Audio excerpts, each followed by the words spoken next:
ඉතින් වැඩට ගිහම මාව හයියෙන් අල්ලගත්තා.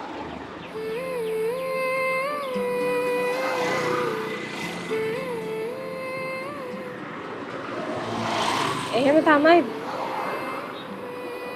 මිනිස්සුන්ට කරදරයක් වෙන්න ගියාට පස්සේ තමන් ළඟ ඉන්න විශ්වාසවන්තම කෙනාව තමයි අල්ලගන්නේ.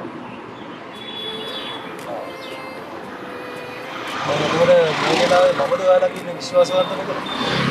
නෑ. මම බයික් එකට පිටිපස්සේ යද්දි ඉතින් බයික් එක පල්ලෙ කෙනා තරම් විශ්වාසවන්ත කෙනෙක් තව ඉන්නවද?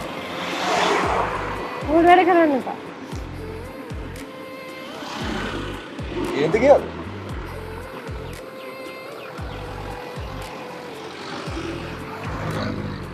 මාව චෙක් කරන්න දාගන්න.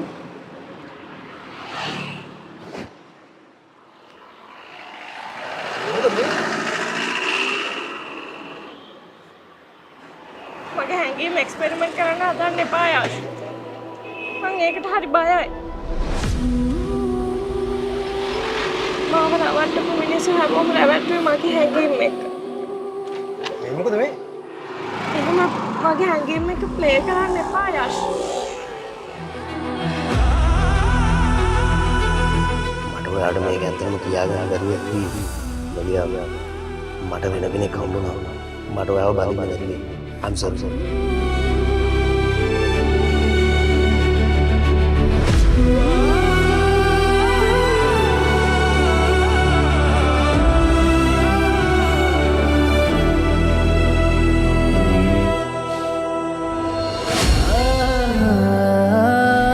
ඇත්තමයි මං ඔයාට ආදරේ. මැයි 11 වනදා සිට සතියේ දින 5ම රාත්‍රී 9ට